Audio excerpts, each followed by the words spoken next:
Hey everyone, it's Dr. Hayes, and once again, just time for everything I read in a month, and this time we're doing July, and I read 1, 2, 3, 4, 5, 6, 7, 8, 9, 10, 11 books. How? Why? How did this happen? A lot of books. So as usual, we're gonna go over everything I read this month, what I rated them, my thoughts on the books in general, and actually this month I hit my reading goal. So last year my reading goal was 52 books for the year because I was like, it's my first year back properly reading, now my PhD is over and I can read whatever I want. So I was like, I think my first year back, 1 book a week is more than manageable. And it was, because I think in the end I read about 76, 78 books, can't quite remember. So now I was like, I'm gonna increase it this year, so I made my reading goal 60 books. And I met it this month and I have already gone past that. So my new goal, I don't actually think I can change it on Storygraph, but my new goal for this year is going to be 100 books. So since I'm like already halfway to 70, I think that's more than manageable. So the first book I want to talk about, I gave 5 stars. This is My Family and Other Animals by Gerald Durrell. My mum got me this a while ago because together we watched the TV show The Durrells, which was on ITV if you're from the UK. I don't know if it's on any of the streaming services if you're not from the UK. Oh my gosh, I loved it. I am perhaps a little bit biased, I'm aware of that, because I'd already seen the TV show, so I already knew all the characters and kind of the feel of everything. And also, I'm also a little bit biased as well because I come from a family of 4 siblings, which is the same at this. So the reason there are 4 of us is because my mum's favourite book is A Lion, the Witch and the Wardrobe. There are 4 siblings in that. She also named us in alphabetical order, not the same as the Bridgerton siblings where they start with A, but my oldest brother's name begins with a G, then I'm H, then my next brother is M, and my youngest brother is N. So we are in alphabetical order because my mum also has OCD. So we're also like the Bridgerton siblings. However, when I did watch the Durrells TV adaptation, I always felt the energy that me and my brothers give off when we're together was more of the Durrells kind of vibe. Although recently my mum did compare us all to the siblings in Succession, so that's worrying. But anyway, this book, oh my gosh, it's actually non-fiction, it's a biography, and usually I don't really like them. However, it really didn't feel like I was reading non-fiction or a biography. So this is the first book in the Corfu trilogy, and it was just amazing. So if you don't know what this book is about, it's basically about a fairly ordinary family, and they move from England to Corfu fairly spontaneously. Basically the oldest brother, Larry, is like, he's a writer, he's like, I'm not getting much inspiration here. One of my friends said Corfu was really, really inspiring. He's like, we should move there. And Mrs. Durrell, the mum, is like, not really sure about that. So they moved to Corfu. It's quite spontaneous of them. So there is Mrs. Durrell, who's the mum.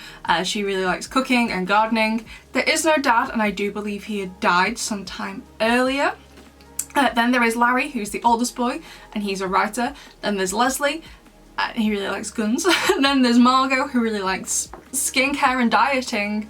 And then the main character, the youngest boy, is Jerry, or Gerald, and he really, really loves animals. So obviously moving from England to Corfu, he's exposed to a completely different kind of wildlife that you would get in the UK, and he absolutely loves being there. He just absolutely loves it.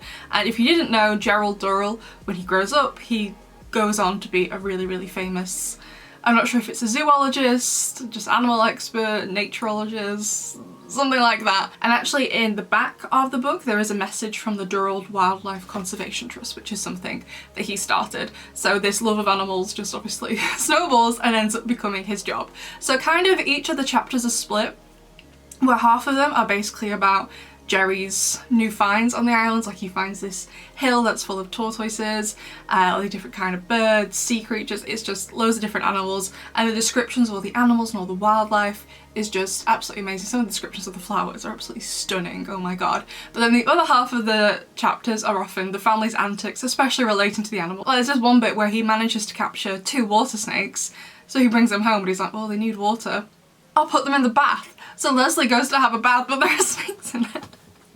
It's really, really, really good. So like I said, like, it is non-fiction, it is a biography, but it never felt like that to me.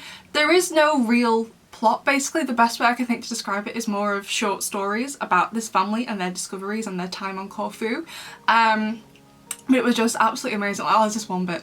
So they have this cook at one of their villas called Lucrezia, and the family don't speak Greek very well. I think Jerry, because he's the youngest, manages to speak it the best, but he's still not fluent, and she doesn't speak any English, so they just kind of communicate through like sounds and signals and stuff. And she's basically always complaining, she's quite a bit older than everyone else, always complaining that, oh, today this thing hurts, this other thing hurts the next day. She's always in pain with something, and she keeps complaining all the time though that her mouth is hurting. So they take her in town to the doctors, and he's like, we're gonna have to take all your teeth out. So the day before Jerry's birthday, they go to the dentist, he takes out all of her teeth, and Jerry's like, I don't know what she's complaining about, her being in pain after having all the teeth pulled out. And I'm like, are you insane, Jerry? I've had to have one of my teeth taken out for an emergency before. Oh god, it hurts so much. I can't even imagine having all of them taken out. So the next day at his birthday party, she's going around serving food. As she's doing it, she's opening her mouth and showing everyone all like the holes and all the blood and stuff. Meanwhile, their driver is catering the whole thing in the kitchen whilst they're all having a fun time. And he's brought with him the King of Greece's ex-butler to help him. And I just... It's just so good, it's so funny. Even if you're not a non-fiction or biography person, because whilst I like non-fiction, has to be non-fiction I'm already kind of interested in, but I do hate biographies. This really doesn't feel like one, and if you love animals and comedy, you should absolutely read it. It's so good. And even if you don't want to, the Durrell's TV adaptation is absolutely amazing. That does have a plot twist, it's a TV show, but I kind of want to rewatch it because this book was just so good. Now I want to talk about The Stars, My Destination by Alfred Bester, which I finished last night and I gave it 1.5 stars. This is my last book for July. And right, okay. I started off really enjoying it. So it kind of spends the first chapter, or more of the prologue I suppose, establishing the world, which usually I would hate. However, the way it's done, it's kind of shown rather than told. So I was like, okay. So it's basically set like 300, 400 years in the future from now, and there are basically inner planets and outer satellites. And however, this guy discovers teleportation. So basically he's like a scientist, one day he's working in the lab, his experiment goes wrong, sets on fire. He, because he's having like a near-death experience, automatically teleports like several meters away, and everyone's like, hello? How did you do that? So basically teleportation becomes a thing, and it's called, however, jaunting, because the guy who did it first, his last name is Jaunt, and people can jaunt either 1,000 miles, which is like the highest amount, or like 5 miles. There's like different classes. It's like, okay, got it. Then it moves into chapter 1, where we have the main character, who is Gully, and he is aboard a spaceship. However, the rest of the crew have died. There has been some kind of accident, and he is completely alone, floating through space, and he is trapped kind of in... He describes it as a coffin, but it's basically like a very small storeroom, but a storeroom that has the capacity for like an oxygen generator to be hooked up. However, it does eventually run out, so what he has to do every time it runs out is he fills up a suit that's in there with him, like a spacesuit. He fills it up with oxygen, puts it on, and he has like 5 minutes worth of oxygen to go out and get another one and hope it's got enough in to last him. And whilst he's out there, he goes out and gets food from like the ship's kitchen. And one day he sees another ship coming nearby, so he sends out a distress signal. He's been doing this for 6 months, surviving, worried he's gonna die every day. He's like, come and save me. The ship comes close, but then it leaves, and he's like, excuse me? Which, okay, I understand. I'm with him. I'd be the same. So he is dead set on getting revenge on the ship, not the crew, on the ship. And he eventually realizes when he gets back to Earth, like 100 pages in, like, yeah, I understand now. It maybe wasn't the ship's fault. It was the people on board who decided to do that, not the inanimate object they would just happen to be in. He's also a bit of an idiot. So I liked the opening. I thought the opening was great. However, and I know the protagonist in a book does not have to be the greatest person, and often I like it when they're not a perfectly good individual, when they've got some grey areas going on. However, I do struggle with books where the protagonist is kind of not a great person, because I find it difficult to root for whatever it is they are going after, you know what I mean? So I was like, okay. So basically, during the course of the plot of this novel, there are 3 different women who try to help him, and he is absolutely horrible to all of them, including one who he R-words, which is, I was like, right? Okay. And then there are all these awful men who are the ones after him, who are trying to stop him. But every time he encounters one, he largely has really nice and candid conversations with them. I was just... right, okay. So I just found it really hard to root for him because of it. In the plot, I kind of wanted no one to win. I was just like, no, stop. And then one of the women, who has literally only been in the book once up until this point, ends up becoming really important. He falls in love with her even though he doesn't know her, and she has this really big plot importance. It was just like, right. So I only gave it 1.5 stars. Really didn't enjoy it.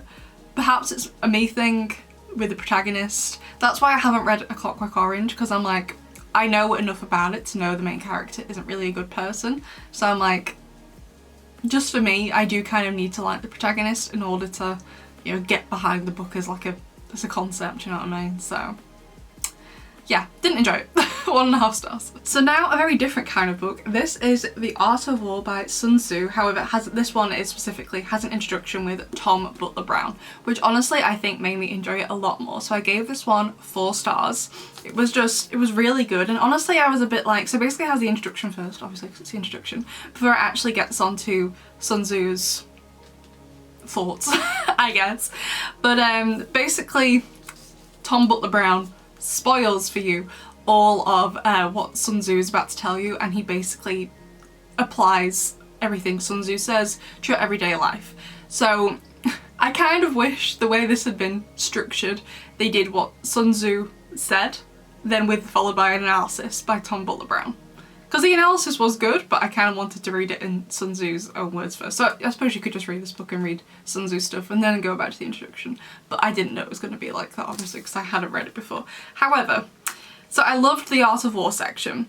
However, it then goes into the sayings of Wushu, and honestly, I really didn't like that bit of the book. So I'm not saying necessarily the Art of War is bad, but just specifically this edition, I didn't like the sayings of Wushu because I felt that bit really couldn't be as easily applied to your real life. Like, The Art of War, if you didn't know, is basically a battle tactics book. However, a lot of what Sun Tzu says in them can be applied to your everyday life, whether you're like a CEO or something, or just like an ordinary person as a way to live. I found it really, really useful personally. Whereas Wushu stuff, even though again it did have another analysis by Tom Butler Brown, I just didn't feel it was as applicable to your everyday life, so I didn't like that bit as much. So perhaps it's my fault for getting this edition, perhaps. I mean, I still gave it 4 stars, it's not like I hated it. But yeah, so I did really like it, but like only like the first 2/3, with like the last third I was like, no thank you. So the next book I want to talk about is Obsessed by R.J. Lewis, which I only gave 1.5 stars. So the reason I decided to get this book is a couple of weeks ago now, maybe 2 months, I can't remember. I made a video about like the controversy surrounding this book and another book called Valerie. Basically, if you don't know, this book Obsessed came out quite a number of years ago now, and then recently another book was self-published called Valerie, and it ended up Obsessed had basically been plagiarised, and the author behind Valerie had basically just gone in, changed the names, and then stuck their own name of it, basically. So I did a whole video, and in it I read the opening of Obsessed, and I also read the opening of Valerie just to verify for myself that they were pretty much the same, and they were. So I just got samples from the Amazon Kindle store, which were free, which just gives you the opening of the book, so you can do that if you didn't know, to see if you're gonna like the book and don't want to purchase the rest of it. So I just got the samples for that video because I was like, I don't want to give money, especially to this Valerie author, if they've plagiarised Obsessed. So as a result of that video, I was like, you know what, to support the author when this awful thing happened to them, because I can't even imagine how I'd feel if this happened to me, I will go ahead and purchase the full version to support them. So Obsessed is about a girl. She has a mother and a father. She has a fairly happy life. Her father is a police officer though, and one day he brings home a boy who has been really badly abused, and he basically starts fostering him and then later adopts him. However, the boy and the girl, who are of a similar age, start to fall in love with each other. Now, obviously, they are not actually blood related. Biologically, there is zero connection to them. Even though he calls her parents mum and dad, biologically, they are absolutely not related to each other. However, they're obviously having conflicting feelings because they're in love with each other, but also to everyone else around them, they are indeed brother and sister. And even if they're not biologically related, having a relationship with an adopted sibling is very, very strange, and I think would be frowned upon by quite a lot of people. Again, like I said, they are not biologically related, but I think a lot of people would be like, Why would you do that? The same way, like for example, I think it's okay in a lot of countries for students to date their university teachers because everyone's an adult. Okay, if like a child was dating the high school teacher, the police would be called. But it's usually seen as okay in most countries for a student to date their university teacher because everyone is an adult. However, no one is ever okay with that happening. Everyone's just a bit like, yeah, it's legal, but should you? The same way you can like marry your cousin in the UK. It's legal. But if everyone found out, we'd all be like, why would you do that? You know what I mean? Just because it's legal. Maybe sometimes you shouldn't do something. Do you know what I mean? However, I just found, I liked how it opened, I liked how the relationship developed, but I just couldn't really get behind their relationship. I don't think they had good enough chemistry, honestly, these characters. It was okay. It was okay.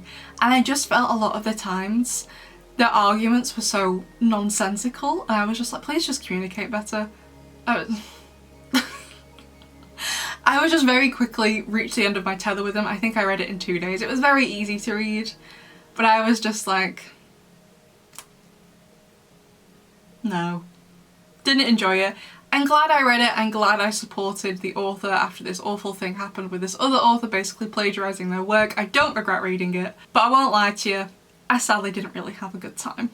And following on from that, we are now going to talk about Emma by Jane Austen. Now, when I got this at 66 books, I was like, this is absolutely stunning. This is one of the Cranford collections. I have quite a few of them if you're interested. Stunning cover. And I was like, I quite like Pride and Prejudice. Not my favourite book, don't get me wrong, but I quite liked it. I was like, let's give this one a read. And this is basically Pride and Prejudice, but worse. A big theme in Pride and Prejudice is, I was about to say miscommunication. It's not so much miscommunication, more of people refusing to communicate with each other, and it's very frustrating to read. But I'm like, if I found Pride and Prejudice frustrating, then Emma is even more frustrating. So the main character, Emma, is a 21-year-old girl in kind of like high society, and while she has no real interest herself at the start of the book in getting married and doing the whole courtship and stuff that would usually happen in the kind of society she's in, she is very, very interested in becoming a matchmaker basically, and she's had some very, very mild success because she managed to pair together 2 of her friends. So she was like, I can tell you like each other, and by coincidence she happened to be correct.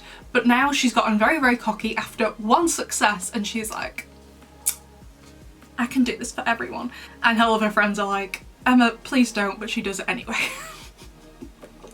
So I was just like, right, okay. So again, a bit like The Star's My Destination, perhaps this book isn't for me, because whilst I don't mind a bit of miscommunication, I can't take an entire book of it.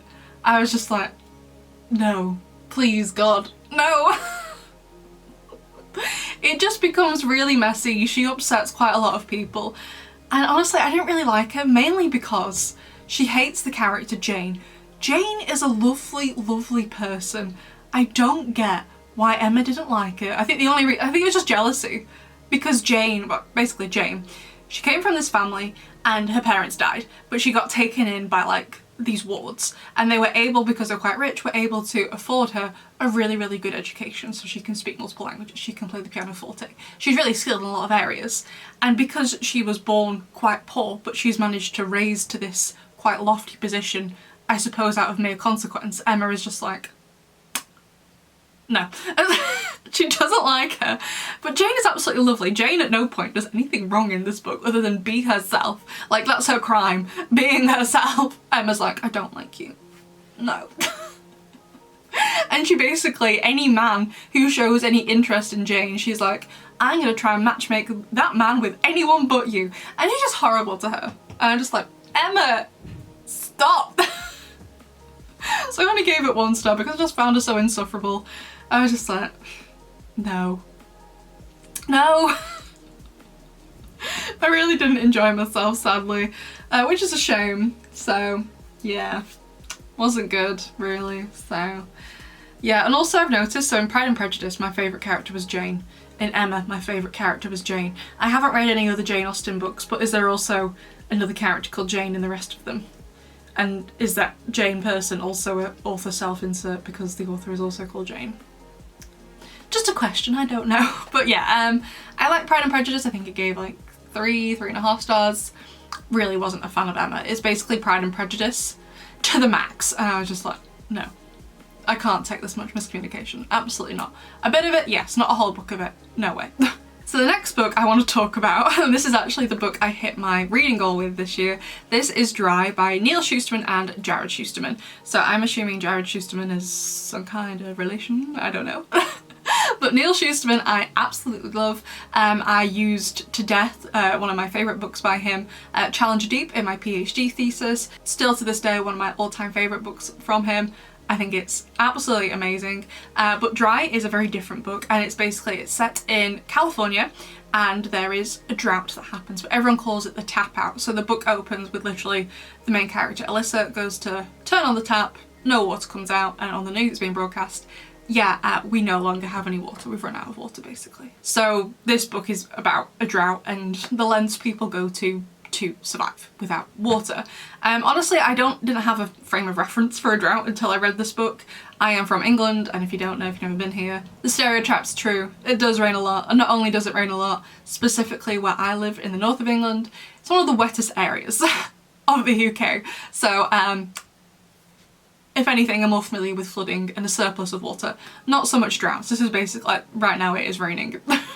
Like, I'm used to the absolute opposite of what this book is about, but I found it so interesting, it was so good. So basically, the main character, so she has 2 parents, a brother, and an uncle, and they're basically trying to survive together. So once this is broadcast on the news, they're like, okay, let's go to the supermarket, or sorry, the grocery store. I think they go to Costco, and all the water's already gone, like bottled water. So they go to the freezer section, and they're the first to realise, hey, we could melt some ice and get water from that.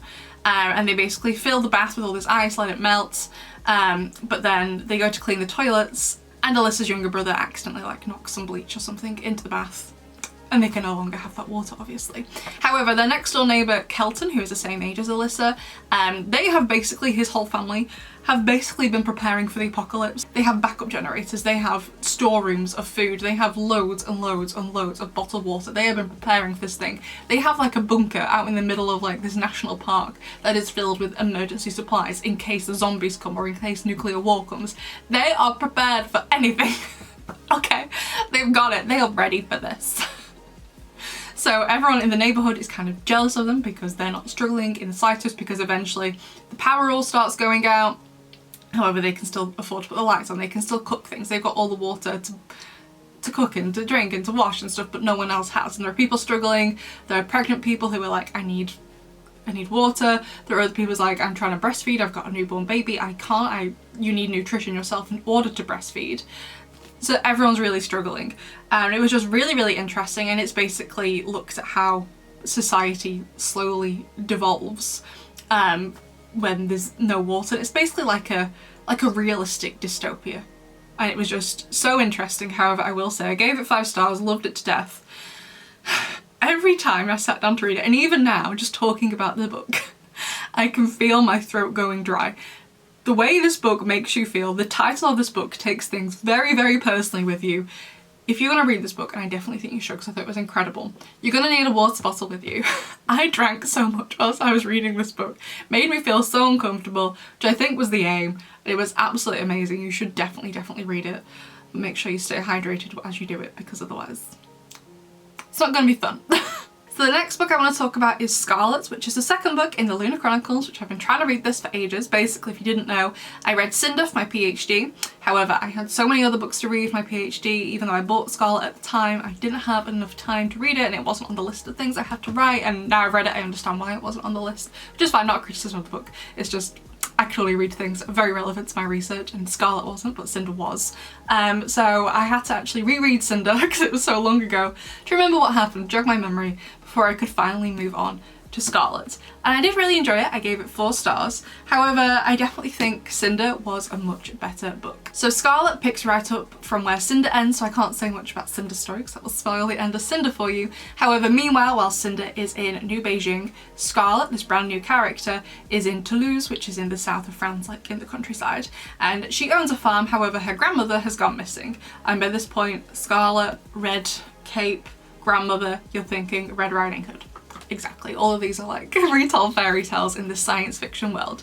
So I was here for it, and basically she ends up meeting this guy called Wolf, who's kind of violent, kind of aggressive, but he's really nice to her, and he's like, hey, I will help you find your grandma. So Scarlet's doing that while Cinder is doing her own thing in New Beijing, but as you can probably guess, they do end up meeting in the middle and meeting each other. Now, the things I loved in the story, I loved Scarlet's character, I thought she was great, loved her dad's character, loved her grandma's character, I loved Wolf's character, I loved Cinder's new friend, I think he was called Captain Thorn.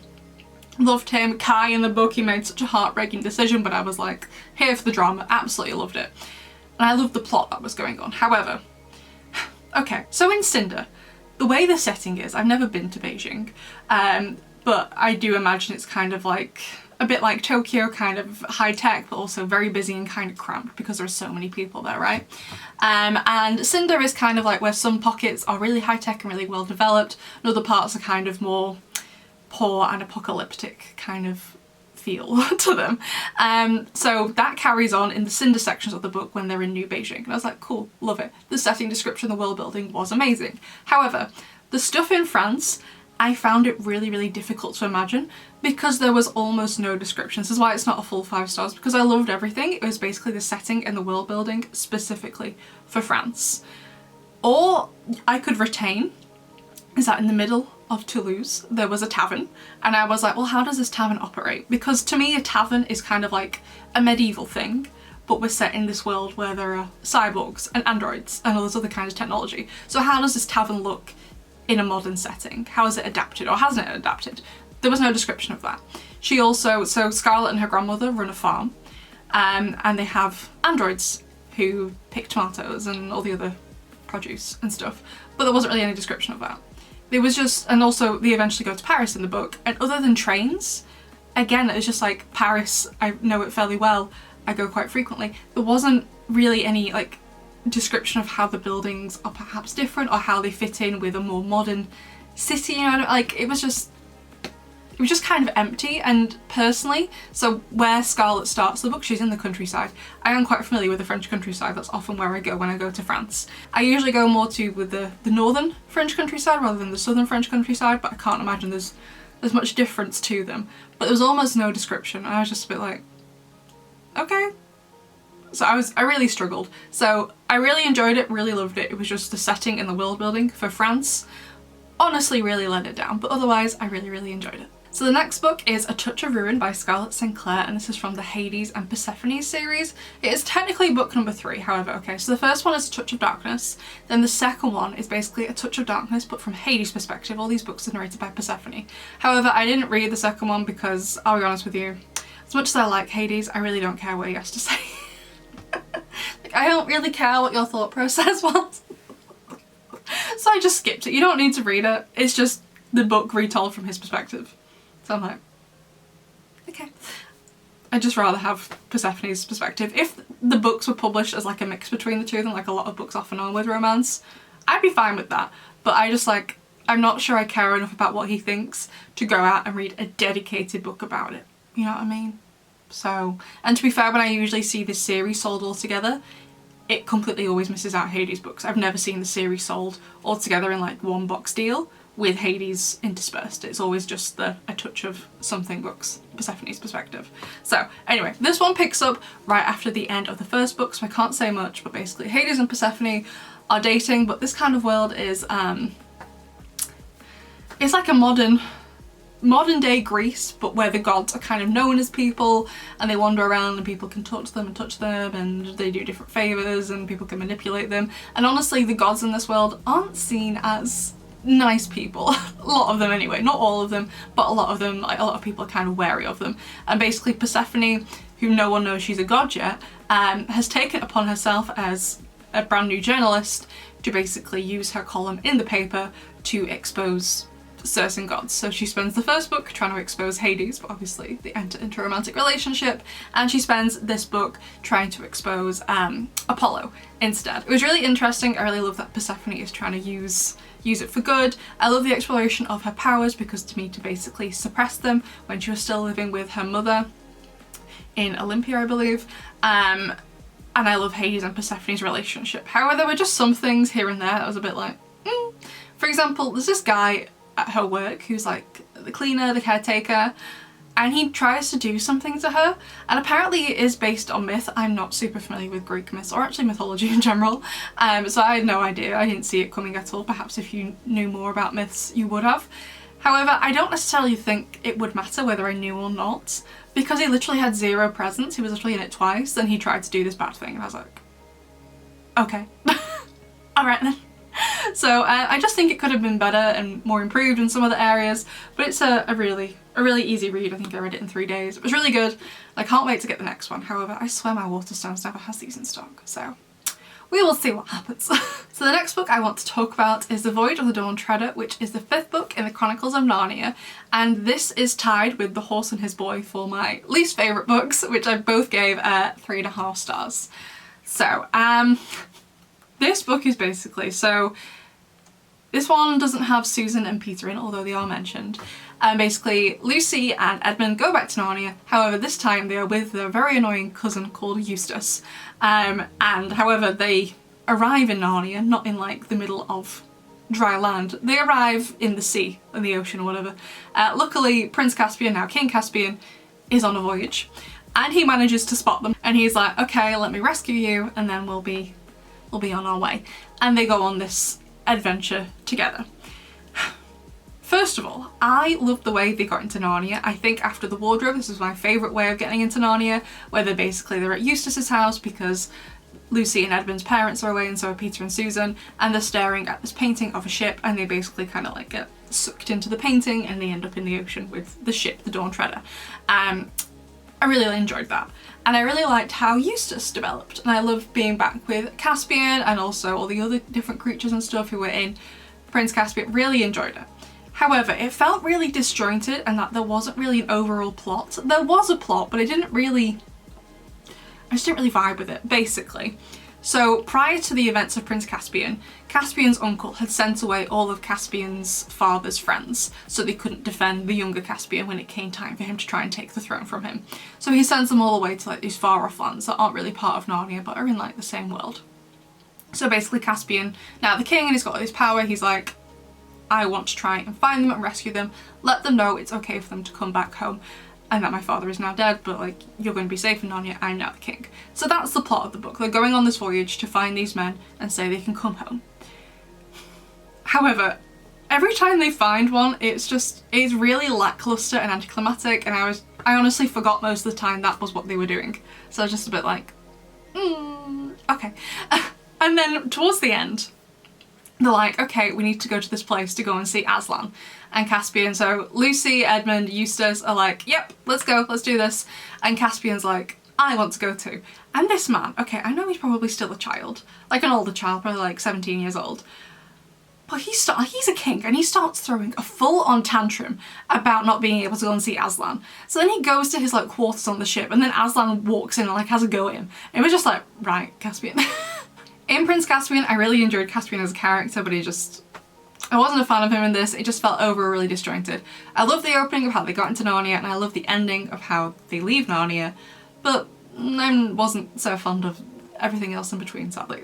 So the second to last book I want to talk about, I actually already made a video about this whole series, so I enjoyed it so much, but this is The Hero of Ages, which is the 3rd book in the Mistborn trilogy. And I absolutely loved it. 5 stars, so good. Overall, I really loved the series as a whole. I gave the 2nd book 5 stars.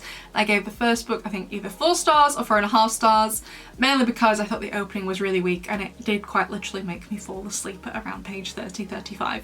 So there was no way in good conscience I could give that book a full 5 stars. It made me fall asleep. But the ending was so good. Oh my god, loved it so much. I'm not really sure I can say much because it's going to spoil the 1st one and the 2nd one.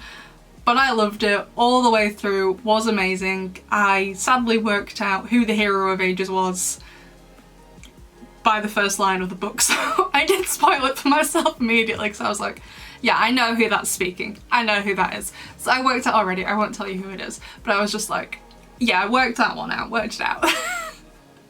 But it was really, really good. And actually it did make me cry, although not when I was reading it. So at the end, I suppose in some ways, honestly, I would describe the ending as kind of bittersweet. It is kind of sad in some ways. And when I was reading it, when I was finishing the book, I was sat here laughing to myself. There's something wrong with me, I know, because the ending is like that. But then 2 days later, so I started reading Obsessed, and I just completely zoned out whilst I was reading it, and I thought back to the ending of this book. I just suddenly started crying.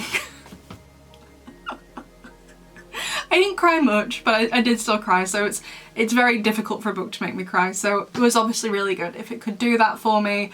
Honestly, I think this whole series is amazing. I will link the video, dedicated video I made about it, but it's basically set in this world called the Final Empire, and there's this guy called the Lord Ruler who's been alive for like 1,000 years, and he's kind of like a dictator using his magic to manipulate people. However, ordinary people have magic as well. They're called allomancers, and they basically can swallow metal, and the metal gives them powers. Depending which metal it is, it's a different power. So pewter become really strong. Iron and steel means they can pull and push objects and kind of move around freely, kind of like parkour, but also flying at the same time. Stuff like that. It's so imaginative and amazing. It's also very political as well, which is another reason why I loved it, because I love politics. So I'm not sure I can say much without spoiling this one for you, but it was just absolutely amazing. Absolutely breezed through it, even though it's quite a chunky boy. I thought it was like fairly fast paced. How long is this? It's like 750 pages. But it was good, and I am absolutely on the lookout for the next one. So even though it's a trilogy, there is actually more books. So these first 3 are the trilogy, but then there's like, I don't really know, I suppose like spin-offs of them? I don't know. I know he's looking to do another trilogy, or a couple more trilogies in this, and I'm like, keep going, because I love it. Do it, go for it. I love them so much, and I can't wait to get my hands on the next one. I'm not sure if I'm going to like it as much because I don't know if it's going to be some of the characters in this one, or it's going to come up with brand new characters. I just overall love the series so much. Can't wait to pick up the next one, and even if they don't have it the next time I go to the bookshop, I think I'll just pick up another Brando Sando book and read that instead, because I absolutely love it. So the final book for July, and I saved it to the end because it's very special to me. The Hero of Age is very special, but this series absolutely has my heart as well, and that of course is The Princess Diaries. I'm gonna have to hold it a weird way because it's reflective, so I'll hold it like this. I gave it 5 stars. This is the last one, which is book number 10, 10 out of 10. There are other ones I haven't read. They're basically like short stories in between, and also like a novel by Meyer, obviously by Cabot. But I also kind of want to read that as well. It sounds like it's going to be really good. There are extracts of it in this book. Oh my gosh, it was so good. Again, a bit like The Hero of Ages. I'm not sure I can say much without spoiling the rest of the series for you, but the ending, oh my god, solid 5 stars. Oh my god. The Princess Diaries has been one of the best book series I have ever read in my life. And not only is it one of the best book series I've ever read, I think it's an absolute standout. I think everyone should read it. Part of me regrets not reading it when I was a teenager and like the actual target audience for this book series, because I think it gives some really good advice for people growing up. Even though like a lot of the technology and some of the issues are a little outdated, I definitely feel like it can still be applied. And also me as therapist is also great. But part of me regrets not reading it when I was a teenager, but honestly I'm so glad I got to read it for the first time now at 28, and I turn 29 at the end of August. But I'm so glad. Oh my god, it was such a good book. Absolutely loved it. Amazing. No notes. The whole series is amazing. If you haven't read it yet, what are you doing with your life? So anyway, that is everything I read in July. Of course, I'd love to know what the rest of you read in July, and what you think of what I read in July. So I will see you in the next one. Bye!